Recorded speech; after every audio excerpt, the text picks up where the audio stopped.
مسلمان نہیں ہوتا۔ صلاح الدین ایوبی اپنے خیمے میں بیٹھے ہیں تو ایک بی بی آ گئی، اس قبیلے کا کوئی شخص مسلمان نہیں ہوتا۔ بی بی آئی، آگے کہنے لگی میرے 4 بیٹے جنگ میں کھو گئے ہیں، چھوٹے چھوٹے بچے جنگ میں کھو گئے ہیں، مل نہیں رہے، فوجیوں کو حکم دے مجھے میرے بچے تلاش کر کے دیں۔ صلاح الدین ایوبی نے جھٹ پٹ سر پہ امامہ باندھا، نیزہ پکڑا، سینے بند باندھا، اپنے جبے کو سمیٹا اور باہر کہنے لگی تو کدھر جا رہا ہے؟ کہنے لگا میں خود تیرے بچے تلاش کر کے دوں گا۔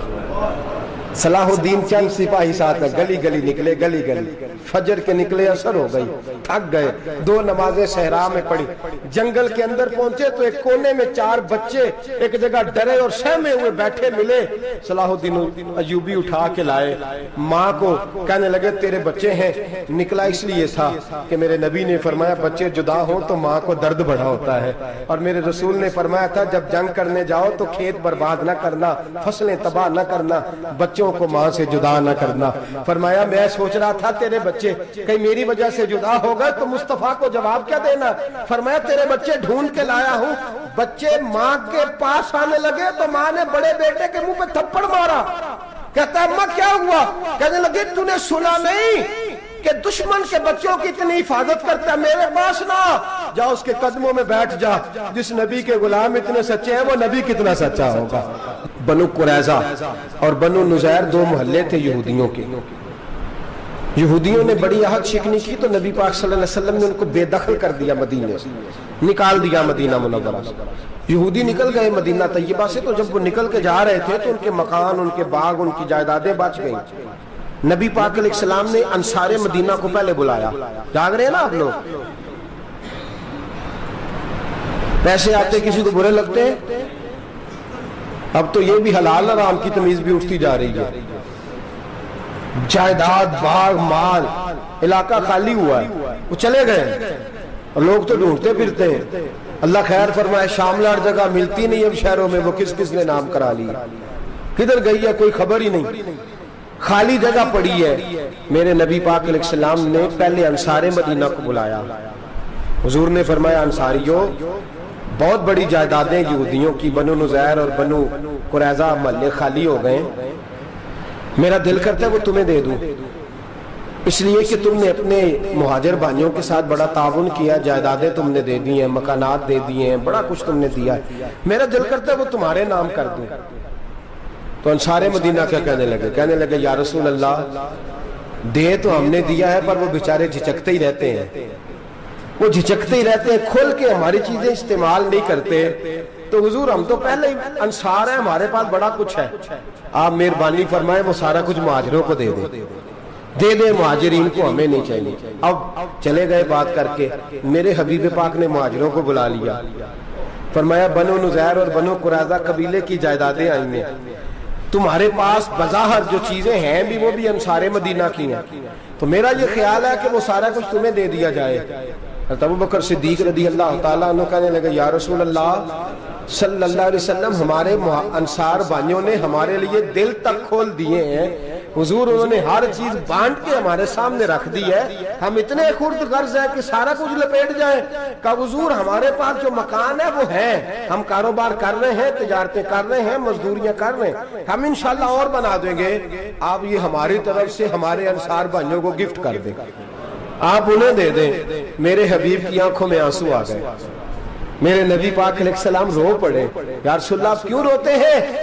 فرمایا تمہارا یہ بھائی چارہ قائم رہا تو اللہ اسلام کو بڑی قوتیں عطا فرمائے گا، اللہ طاقتیں دے گا اسلام کو، اگر تمہارا یہ رنگ قائم رہا، یہ انداز، میرے غلاموں تمہارے یہ طور طریقے، ایک بھائی کہتا ہے دوسرے کو، دوسرا کہتا ہے تیسرے کو۔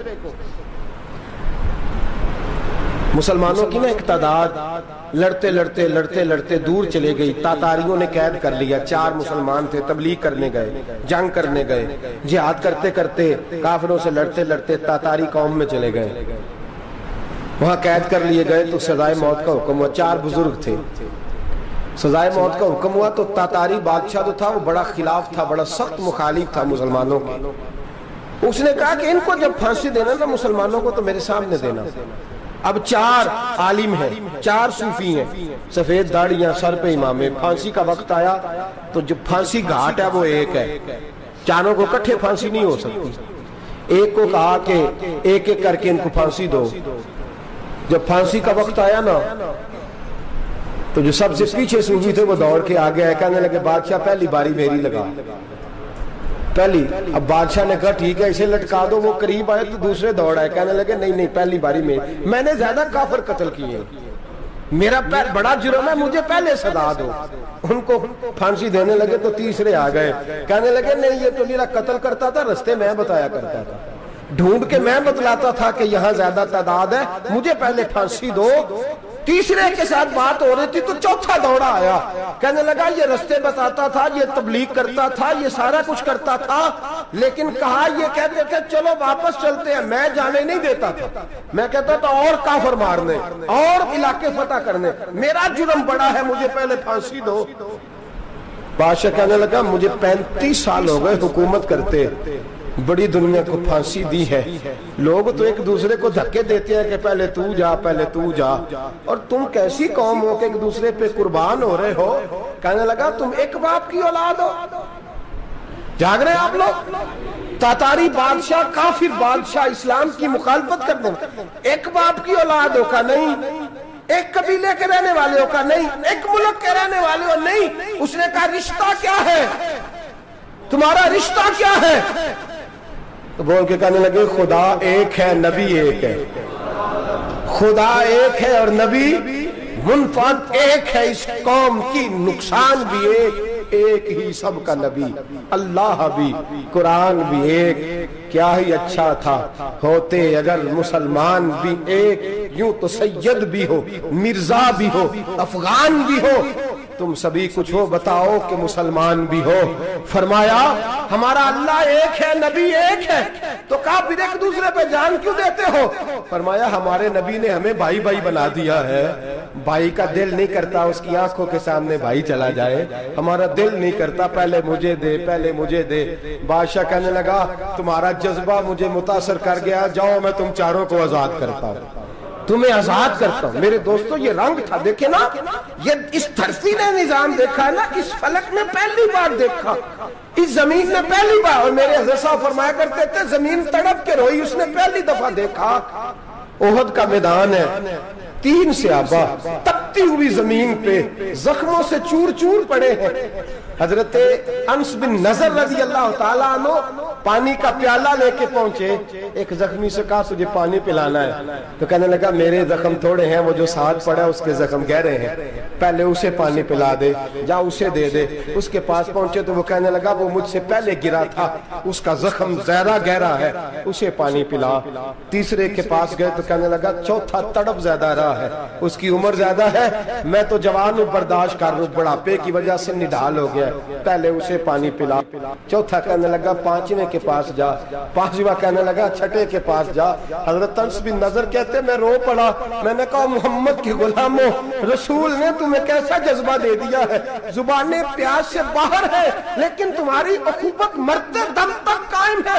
کہتے میں 7ویں کے پاس گیا تو کہنے لگا اگر 6 قربانی دے سکتے ہیں تو مجھے خود غرض نہ سمجھ, میں نے نہیں پانی پینا, جا پہلے کے پاس لے جا. کہتے میں پہلے کے پاس آیا تو روح پرواز کر گئی, دوسرے کے پاس آیا تو روح پرواز کر گئی, میں 7ویں تک آیا تو انتقال کر گئے. کہتے ہیں پانی کا پیالہ میں نے اٹھایا اور میں نے زمین پہ رکھا تو میں نے کہا پانی گوا رہنا, محمد کے غلام مر تو جاتے ہیں پر ایک دوسرے کا خیال بڑا رکھا کرتے ہیں, گوا رہنا یہ مر جایا کرتے لیکن ایک دوسرے کا درد. میرے دوستو لٹا ہوا برما, روتے ہوئے مسلمان, سسکیاں اور آہیں لیتی ہوئی مائیں پوچھتی ہیں اے خاصا اے خاصان رسول, وقت دعا ہے, امت پہ تیری آ کے عجب وقت پڑا ہے.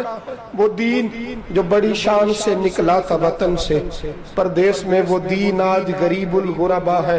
فریاد ہے اے کشتی امت کے نگہباں, بیڑا یہ تباہی کے قریب آن لگا ہے. اور کیا خوبصورت جملے کہے تھے کہ نبی پاک صلی اللہ علیہ وسلم نے, حضور نے فرمایا تھا میرا مومن ایک جان کی طرح ہوتا ہے, ایک جان کی طرح ہوتا ہے, ایک کو تکلیف ہو جسم کے ایک حصے کو, سارا حصہ پریشان ہوتا ہے. فرمایا یہ ایک مکان کی طرح ہے, ایک اینٹ دوسری اینٹ کو مضبوط کرتی ہے. فرمایا یہ مضبوط لوگ ہیں, یہ مضبوط لوگ. حضرت عمر فاروق کا زمانہ ہے, ایک آدمی نے سیری بھیج دی, ایک گھر میں بطور تحفہ، قحط کا زمانہ تھا، گوشت ملتا نہیں تھا، جانور، ایک آدمی نے سری بھیج دی ایک آدمی کے گھر میں۔ اس نے کیا کیا؟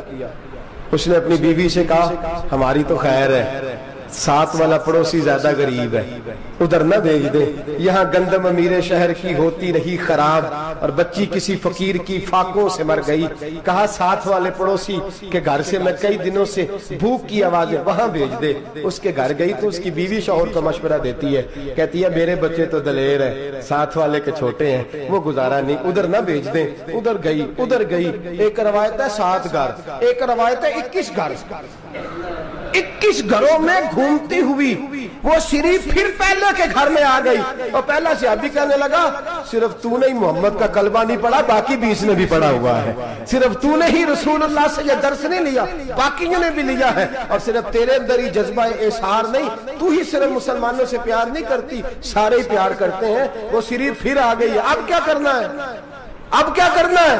تو امام نبوی نے لکھا ہے، وہ کہنے لگی کرنا کیا ہے؟ پکاؤں گی میں اور کھائیں گے 21 گھر، پھر بھی اکیلے نہیں کھائیں گے، پکاؤں گی میں اور کھائیں گے 21 گھروں کے مطابق شوربہ پکا، اور پھر برتن میں ڈال کے وہ بی بی ایک گھر کا دروازہ کھٹکھٹاتی ہے، کہتی ہے مصطفیٰ کے غلاموں نکلو باہر اور کھاؤ، اس لیے کہ جس نبی نے مجھے پیار کا حکم دیا اسی نے تمہیں بھی پیار کرنا سکھایا ہے، یہ رنگ چشم فلک نے سکھایا ہے۔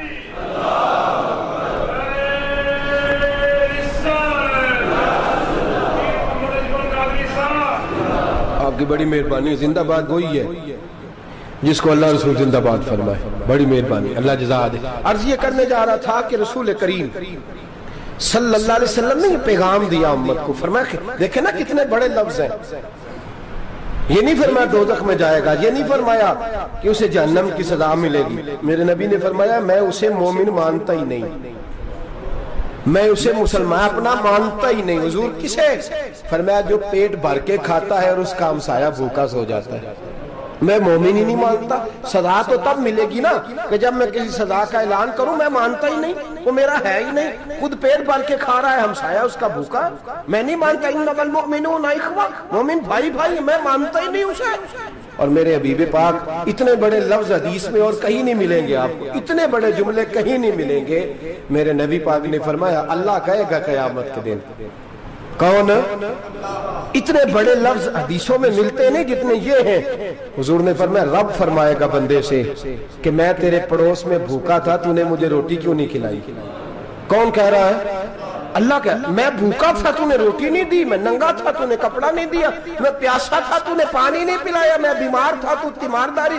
یا اللہ نہ تو کھاتا ہے، نہ پیتا ہے، نہ کپڑا پہنتا ہے، نہ تو بیمار ہوتا ہے، لا تاخذہ سنۃ ولا نوم، تجھے بیماری آتی نہیں، اونگ نیند نہیں آتی، میرے مالک تو میرے پڑوس میں تھا۔ تو حضور فرماتے ہیں رب فرمائے گا وہ جو بندہ تیرے پڑوس میں بھوکا تھا تو بندہ تو میرا ہی تھا نا، وہ جو بندہ تیرے پڑوس میں ننگا تھا تو بندہ تو میرا ہی تھا نا، وہ جو تیرے پڑوس میں پیاسا تڑپتا رہا تو وہ میرا ہی بندہ تھا، تو دوائی لینے جائے تو بڑے اسپتال میں اور اس بیچارے کو 20 روپے پرچی کے بھی میسر نہ آئے تو میرا ہی بندہ تھا۔ میرے دوست خیال کر اور یاد رکھ، یہ جو ہمسائے ممالک میں ظلم ہوتے ہیں، زیادتیاں ہوتی ہیں، ہمارے گھر کا پنکھا اچھا چلتا ہے، ہم جلوس اس وقت نکالتے ہیں جب ہماری لائٹ بند ہوتی ہے، ہم جلوس اس وقت نکالتے ہیں جب ہمارا ایسا جو ہمیں تنگ کرتا ہے، ہم اس وقت درد محسوس کرتے ہیں جب ہمارے گھر تک آگ آ جاتی ہے۔ یہ جو باہر آگ جل رہی ہے یہ تیرے گھر بھی آ سکتی ہے، یہ جو باہر فساد ہو رہا ہے یہ تیرے دروازے تک آ سکتا ہے۔ میرے رسول پاک نے ایک جان، مسلمان کو ایک جان قرار دیا۔ مجھے بتائیے انگلی کو کٹ لگ جائے، مسلمان ایک جان ہے نا، انگلی کو لگ جائے کٹ، دماغ کہتا ہے میں نے نہیں سوچنا اس کے بارے میں اس کے درد کو محسوس ہی نہیں کرنا، انگلی کی درد ہے، انگلی جانے اس کا کام جانے، ایسے ہی ہوتا ہے نا۔ بولے پیروں سے کہتے ہیں، انگلی کہتی ہے چل ڈاکٹر کے پاس، پیر کہتے ہیں نہیں میں نے نہیں جانا، انگلی کا کام ہے انگلی جائے، ایسے ہی ہے نا۔ دل سے کہتے ہیں تو تڑپ تھوڑا سا، انگلی کو درد ہے، کہتے میں کو تڑپوں، انگلی کا ماما، انگلی جانے اس کا کام جانے۔ ٹیلی فون کرنا ہے ڈاکٹر صاحب کا پتہ کرنا ہے، تو کان کہتے ہیں میں نے نہیں بات سننی ڈاکٹر صاحب کی، زبان کہتے ہیں میں نے نہیں بولنا، انگلی جانے، ایسا ہوتا ہے۔ پیر احتجاج کرتے کہ میں نے ڈاکٹر کے پاس، میں کچھ چکر کھاتا پھروں ڈاکٹر کی دکان کی، انگلی کو درد ہے انگلی جانے، ایسا ہوتا ہے۔ بھئی میرے رسول پاک نے فرمایا مسلمان ایک جان ہے، تو درد برما کے مسلمانوں کو ہو رہا ہے تو پاکستانی کہہ رہے ہیں کوئی بات نہیں، وہ جانے ان کا کام جانے، ایک جان ہے نا، درد ہونا چاہیے، تکلیف ہونا چاہیے، پھٹے پہ باتیں ہوتی ہیں اس موضوع پہ، اسمبلی پہ گفتگو ہوئی ہے اس موضوع پہ، آپ کی صوبائی اسمبلیاں اس موضوع پہ بولی ہیں، آپ کے کونسل اس موضوع پہ بولے، ہم تو اپنی اپنی سیاستیں، اپنے اپنے تماشے، اپنے اپنے چکروں میں لگے ہوئے، وہ دریا کے اندر سسکتے مسلمان، بنگالی کہتے ہیں ہمارے نہیں، برمی کہتے ہیں ہمارے نہیں، پاکستانی کہتے ہیں ہمارے نہیں، ترکی کہتے ہیں وہ کس کے ہیں؟ وہ کس کے ہیں؟ وہ اللہ کے بندے ہیں، محمد عربی کے غلام ہیں صلی اللہ علیہ وسلم۔ لیکن میرے دوستو کیا ہمیں کیا غرض ہے، وہ جانے ان کا کام جانے، یہ جب تیرے پیروں تک آگ آئے گی پھر تجھے پتہ چلے گا یہ بڑی سخت آگ ہے۔ آج جس کافر نے برما پر عرصہ دراز تنگ کیا ہے، مسلمان تھوڑے تھوڑے مفاد لینے کی خاطر نا، بنو عباس اور بنو امیہ کی جنگ چل رہی تھی، بنو عباس جو تھے وہ غالب آ گئے، بنو امیہ جو تھے ان کی حکومت ختم ہو گئی، تو عیسائیوں نے بنو امیہ سے کہا کہ ہم تمہارے ساتھ تعاون کرتے ہیں، ہم تمہارے ساتھ تعاون کرتے ہیں اور بنو عباس پہ غلبہ پا کے تمہیں حکومت دلاتے ہیں۔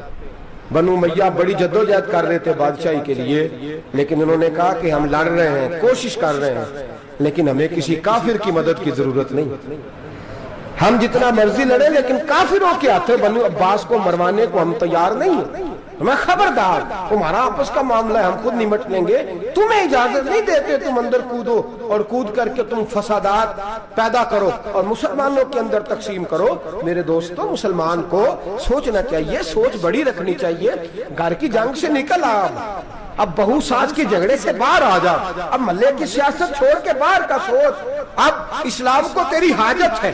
اب پوری دنیا جب مسلمان کو دیکھے نا، فیس بک یوز ہوتی ہے، اس پہ نوجوان جب اسلام کی بات کرنے لگے گا، اس پر جب بڑا اسلام کی بات کرنے لگے گا، پوری دنیا میں پیغام جائے گا کہ مسلمان اب جاگنے لگا ہے، مسلم خوابیدہ بیدار ہونے لگا ہے، اب اس کی آنکھیں کھلنے لگی ہیں، اب یہ اپنے مذہب کی بات کرتا ہے، اب یہ اپنے ملک سے، صوبے سے، برادری سے نکل کر بولتا ہے، اب یہ کہتا ہے کہ بازو تیرا توحید کی قوت سے قوی ہے، اسلام تیرا دیس ہے، تو مصطفی ہے، اب یہ بڑی سوچ رکھتا ہے، اب یہ عالمی بات کرتا ہے۔ میرے دوستو ہمارا تو حال یہ ہے، امام اعظم ابو حنیفہ کا فتویٰ ہے، آپ فرماتے ہیں جو مولوی عالمی حالات سے باخبر نہ ہو وہ جمعے کی تقریر نہ کرے، وہ مسلمانوں کی رہنمائی نہیں کر سکتا، عالمی حالات سے جو خبردار نہ ہو۔ تو جس کو چھٹی ہو جائے تو نے ختم نہیں پڑھا، دوڑ جا مسجد سے، تو ختم نہیں پڑھتا ہمارے، تجھے پتہ ہی نہیں تو کہاں رہتا ہے، بھاگ جا، وہ عالمی حالات پہ بات کرے گا، کیونکہ بیچارے کو تو پتہ ہے میری سویرے چھٹی ہو جانی، سیاست کا لفظ چھیڑا نہیں تو میں گیا نہیں۔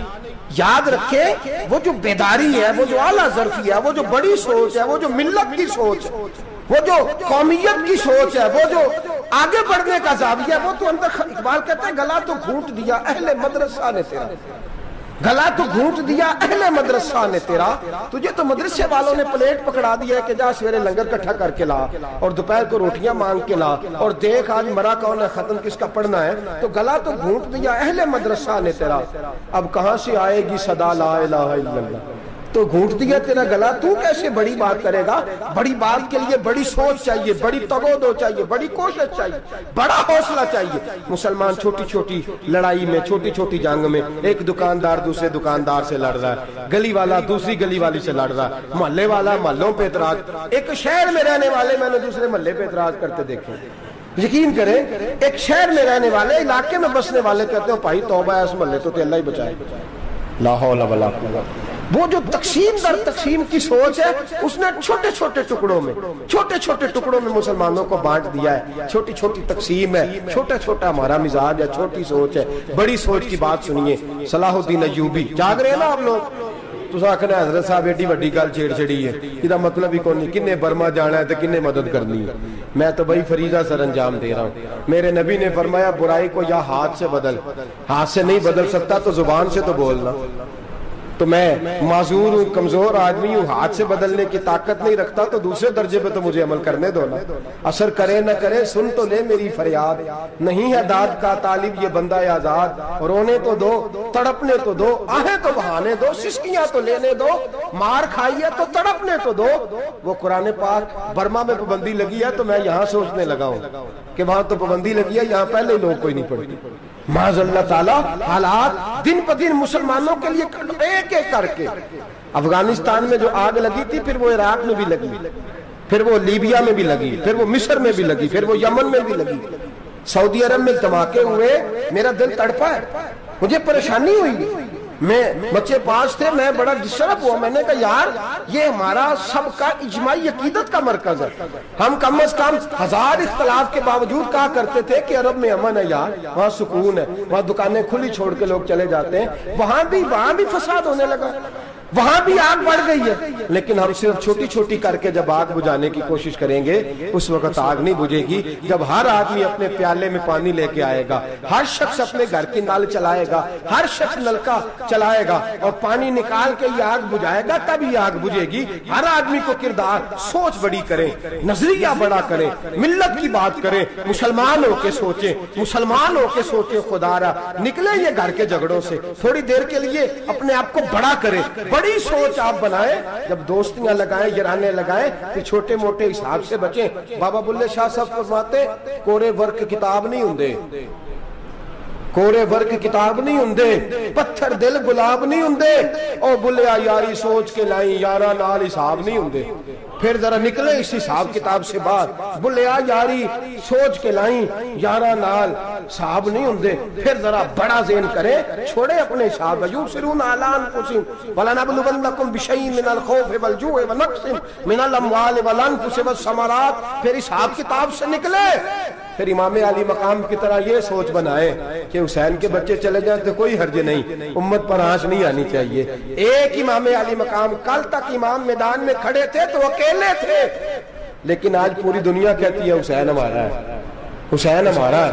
آج نظریہ امام علی مقام زندہ ہے، تو اکیلا ہے تو کھڑا ہو، یہ نہ کہا کر چھوٹی سی مسجد ہے، ایک کونا کا کھڑکاوا، مولانا تقریر کر رہے ہیں تو کیا بنے گا، ایک آواز کہیں سے گونجا کرتی ہے، پھر اس میں تاثیر میرا اللہ پیدا فرما دیا کرتا ہے، پھر اس کے اندر قوت میرا رب پیدا فرما دیا کرتا ہے، پھر اللہ اس میں تاثیر پیدا کر کے چار دانگ عالم میں پھیلا دیا کرتا ہے۔ صلاح الدین ایوبی، مسلمانوں پہ ظلم ہوا، فلسطین میں آگ لگی اور پورے فلسطین کی گلیاں خون سے بھر گئیں، ایک دن کے اندر 70,000 مسلمان قتل ہوا۔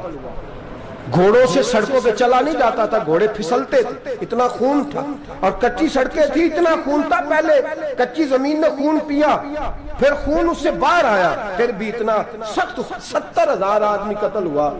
صلاح الدین ایوبی کون تھے؟ میرے غوث اعظم جیلانی کے مدرسے کے طالب علم تھے۔ جامعہ نظامیہ مدرسہ، یہ مدرسے ہیں جنہوں نے دین کے مجاہد پیدا کیے، مدارس ہیں جنہوں نے دین کے مجاہد پیدا کر کے پوری دنیا کے اندر پھیلائے ہیں۔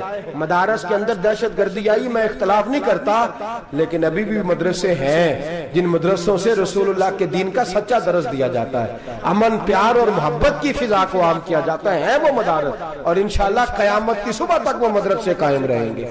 صلاح الدین ایوبی مدرسے کے طالب علم ہے، مدرسے کا، لیکن مدرسہ اس کا تھا جو ساتھ درویش بھی تھا، جو ساتھ اللہ رسول کے احکامات محبت کے ساتھ پھیلانے والے غوث اعظم جیلانی کا مدرسہ تھا، اس مدرسے کا پڑھنے والا طالب علم۔ دیکھیں نا، علم دین شہید کون تھا؟ نعتیں پڑھنے والا تھا نا، ختم دلانے والا تھا۔ عامر چیمہ شہید کون تھا؟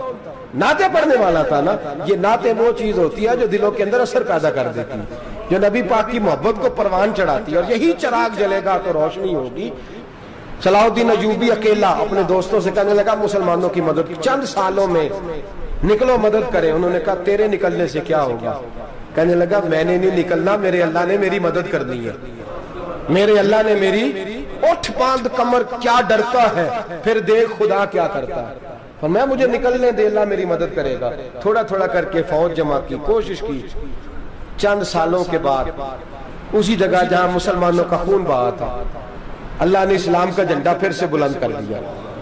صلاح الدین ایوبی فاتح بن کے مسجد اقصی کے دروازے پہ کھڑا ہے. چند سال گزرے، عیسائیوں کا اپنا وہ ظلم ابھی یاد ہے، اور عیسائی سارے لیڈر کہتے ہیں تیاری کر لو، اب ہمارے بچے کاٹے جائیں گے، عورتیں بیوہ ہوں گی، گردنیں کٹیں گی، اب دیکھنا جتنا خون ہم نے بہایا تھا مسلمان اس سے دگنا بہائیں گے. صلاح الدین ایوبی گھوڑے پہ کھڑے ہیں اور پوچھتے ہیں، او عیسائیوں بتاؤ تمہارے ساتھ کیا کروں؟ گردنیں جھک گئیں، جواب کوئی بھی نہیں. کہا تم نے 70,000 مسلمان ایک دن میں مارا تھا، بولو تمہارے ساتھ کیا کروں؟ تم نے ایک دن میں مسلمان یوں کاٹے جیسے گاجر مولی کاٹی جاتی ہے، بولو کیا کروں؟ عیسائی کہنے لگے ہمیں اپنے ظلم یاد ہے، تشدد یاد ہے، بربریت یاد ہے، تو بہتر جانتا ہے تو نے کیا کرنا ہے. صلاح الدین ایوبی گھوڑے پہ فاتح کھڑا ہے، آنکھوں میں آنسو آئے، تڑپ کے رویا، کہنے لگا میں تمہارے ساتھ وہی سلوک کروں گا جو میرے مصطفیٰ نے قریش مکہ کے ساتھ فرمایا تھا. لا تصریب علیک، جاؤ تم پر کوئی زیادتی، جاؤ تم آزاد ہو. اس نے کہا تو کر کیا رہا ہے؟ کہنے لگا میں کیا کروں، میں اس محمد کا ماننے والا ہوں جس نے معاف کرنا سکھایا ہے صلی اللہ علیہ وسلم. میرے پیروں میں زنجیر ہے رسول اللہ کی غلامی کی، جاؤ تم آزاد ہو. اس نے کہا تم آزاد ہو. لوگوں نے کلمہ پڑھنا شروع کر دیا، اشہد ان لا الہ الا اللہ واشہد ان محمدن عبدہ. سارے قبیلے کے کچھ نہ کچھ لوگ مسلمان، ایک قبیلہ رہ گیا مسلمان نہیں ہوتا.